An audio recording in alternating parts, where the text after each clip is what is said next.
ধান ক্ষেত ফসল ফলে আছে। গ্রাম বাংলার প্রকৃতির এই অপরূপ দৃশ্য যে কোনো সচেতন নাগরিকের মন জুড়িয়ে যাবে। কিন্তু ঠিক এই ধান ক্ষেতের পাশেই কৃষি জমি থেকে অনবরত হারে মাটি কাটা বা মাটি কেটে ইট ভাটায় নিয়ে যাওয়া হচ্ছে, যা সরকারি আইনে দণ্ডনীয় অপরাধ।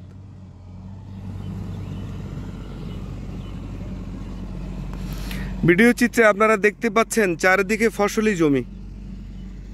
এই ফসলি জমির মাঝখান থেকে অবৈধভাবে সরকারের আইনের তোয়াক্কা না করে মাটি কেটে ইট ভাটায় নিয়ে যাওয়া হচ্ছে।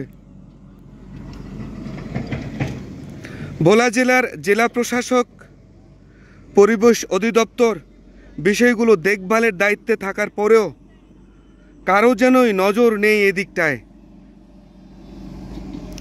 পাওয়া এবং খাওয়ার মধ্যেই সীমাবদ্ধ প্রশাসন, পরিবেশ অধিদপ্তর, বোরহানউদ্দিন উপজেলা প্রশাসন।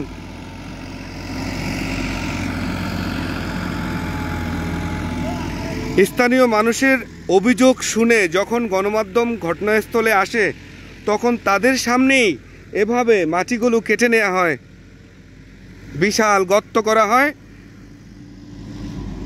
কিন্তু প্রশাসন এই বিষয়ে কোনো পদক্ষেপ গ্রহণ করে না। কৃষি জমি থেকে মাটি কেটে নেয়া, ইটভাটায় সেই মাটি ব্যবহার করা সরকারি আইনে দণ্ডনীয় অপরাধ। সেখানে জেল ও জরিমানার উভয় বিধান রাখা হয়েছে। কিন্তু বোরহানউদ্দিন উপজেলায় এই অপরাধগুলো সংঘটিত হলেও প্রশাসন কোনো ব্যবস্থা নেয় না।